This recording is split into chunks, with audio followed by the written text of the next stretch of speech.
Good morning बच्चों, मैं बबीता सिन्हा आज आप लोगों को वर्ग 9 के बच्चे को क्षितिज से अभ्यास 3 से आपको रसखान कवि के सवैया 2 पढ़ाने जा रही हूँ।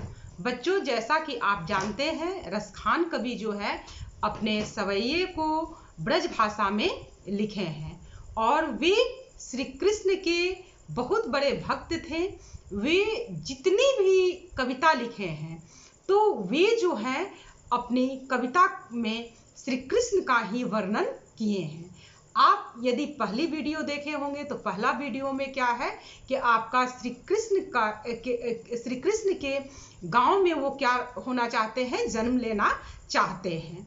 और बच्चों, इस सवैये में रसखान कवि जो है किस प्रकार श्री कृष्ण के प्रति अपना प्रेम प्रकट कर रहे हैं, जो इस प्रकार है।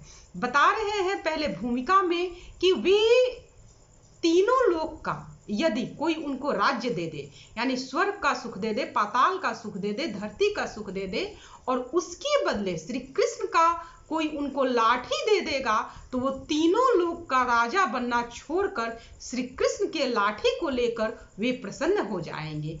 इस प्रकार उन्होंने अपना भाव व्यक्त किया है। वे बोल रहे हैं कि 8 सिद्धि और 9 निधि जो होता है, यदि 8 सिद्धि और 9 निधि कोई हमको दे देगा तो हम उस 8 सिद्धि और 9 निधि को क्या करेंगे के सुख को छोड़कर हम क्या करना चाहेंगे, हम श्री कृष्ण का गाय चराना चाहेंगे। उसके बाद वे बस यही चाहते हैं कि जीवन में अपनी आंखों से वे ब्रज के बाग को, तालाब को, झाड़ी को निहारते रहें, देखते रहें। उसके बाद वो कह रहे हैं कि करोड़ों सोने चांदी के महल का सुख अगर कोई हमको दे देगा तो उस हम सुख को क्या करेंगे, करोड़ों सोने चांदी के महल को निछावर कर देंगे, छोड़ देंगे, यदि उसके बदले हमको श्री कृष्ण के ब्रज गांव में उनके झाड़ी में रहना पड़े।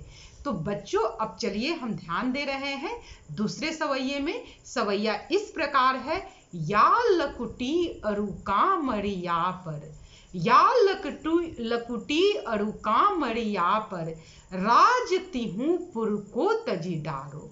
बच्चों, शब्द का अर्थ देखिएगा कि या लकुटी कहा जाता है लाठी को, अरु कामरिया, अरु का अर्थ होता है और कामरिया का अर्थ होता है कंबल, और राज का अर्थ होता है राज्य, और तिहु का अर्थ होता है तीनों, और तजी का अर्थ होता है त्याग, और डाली का अर्थ होता है डालना। तो यहाँ पे रसखान कवि कहते हैं कि यदि मुझे कोई तीनों लोक का सुख दे देगा तो मैं क्या करूंगा कि उसको त्याग दूंगा, उसको छोड़ दूंगा। उसके बदले यदि श्री कृष्ण का कोई मुझे एक लाठी और कंबल दे देगा, यानी उनको इतना श्री कृष्ण के वस्तु से प्यार है, लगाव है, कि वे कह रहे हैं कि वे तीनों लोकों के सुख को क्या करेंगे, त्याग देंगे, यदि बदले में कोई उन्हें श्री कृष्ण का लाठी और डंडा दे देगा। 8 सिद्धि 9 निधि के सुख, नंद की गाय चराई बिसारो। ऐसा माना गया है हिंदू शास्त्र में कि आपका 8 सिद्धि होता है और 9 निधि होता है।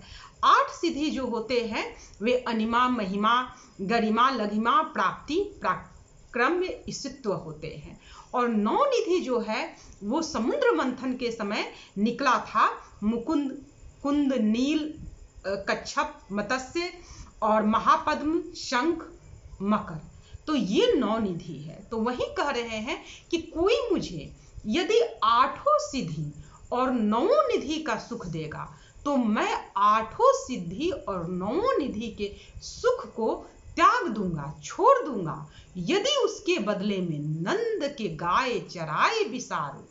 नंद किसको कहा गया है, श्री कृष्ण के बाबा को, कि उसके बदले में यदि कोई मुझे दे दे काम कि आप नंद के गाय को चराइए, यानी श्री कृष्ण क्या करते थे, नंद के गाय को चराते थे, तो वो भी क्या करना चाहते हैं, श्री कृष्ण का सानिध्य पाना चाहते हैं। तो बच्चों ध्यान दीजिएगा, दूसरे पंक्ति का अर्थ आपका इस प्रकार है कि कोई यदि मुझे आठों सिद्धि नौ निधि का सुख देगा तो मैं उस सुख को छोड़ दूंगा और उसके बदले मैं नंद के गाय को क्या करूंगा, चराना चाहूंगा। रस खान कबो इन आंखन से ब्रज के बन बाग तराग निहारो। रस खान कवि कहते हैं कि मैं कब से तरस रहा हूं कि अपने जीवन में अपनी इन आंखों से मैं ब्रज के बाग को, तालाब को, बगीचे को मैं देखना चाहता हूं। यानी श्री कृष्ण के उस जगह को वे देखना चाहते हैं जिस वन में श्री कृष्ण गाय चराते थे, जिस बगीचे में श्री कृष्ण गोपियों के साथ रास रचाते थे, जिस तालाब के किनारे श्री कृष्ण क्या करते थे, अपने ग्वाल बालों के साथ खेलते थे। तो रसखान कवि जो है ब्रज की उन जगहों को क्या करना चाहते हैं, देखना चाहते हैं, अपने आंखों से देखना चाहते हैं कि जिस जिस जगह पे श्री कृष्ण जो है अपनी लीला किए हैं। कौटिक ऐ कल धोत के धाम। देखिए बेटा, कोटिक कहा जाता है करोड़ों और कलधौत मीन्स होता है सोने चांदी के महल। तो यहाँ पे रसखान कवि कह रहे हैं कि कोटिक ऐ कलधौत के धाम, करील के कुंजन ऊपर बारो। करील कहा जाता है कंटीली और कुंज कहा जाता है झाड़ियों को। आप बच्चों ध्यान देते होंगे किसी किसी जगह पे बिल्कुल कंटीली झाड़ियां होती है।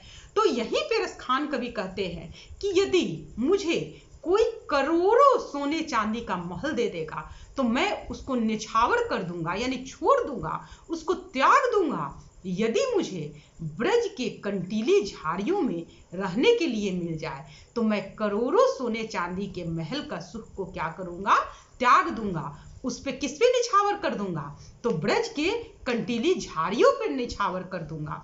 यानी आप बच्चों देखें कि पूरे वाक्य में रसखान कवि का श्री कृष्ण के प्रति अगाध भक्ति का भाव जो है प्रकट हो रहा है। मैं एक बार आपको बेटा पूरे सवैया का अर्थ बता दे रही हूं, जो इस प्रकार है कि रसखान कवि जो है वो कहते हैं कि यदि मुझे तीनों लोकों का सुख मिल जाएगा तो मैं उसको त्याग दूंगा यदि मुझे श्री कृष्ण का एक लाठी और कंबल मिल जाए।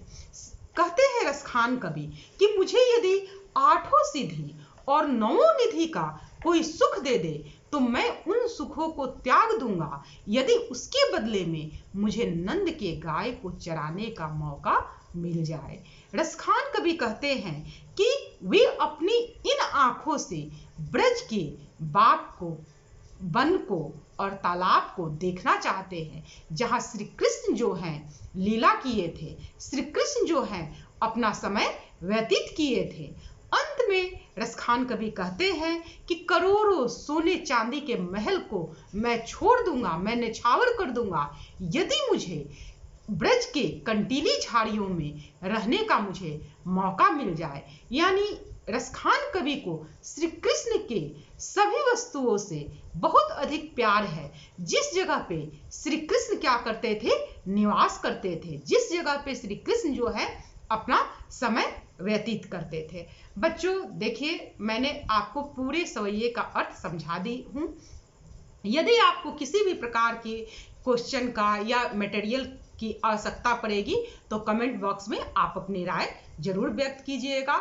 यदि मेरी वीडियो पसंद आएगी तो मेरे चैनल को प्लीज सब्सक्राइब करना नहीं भूलिएगा।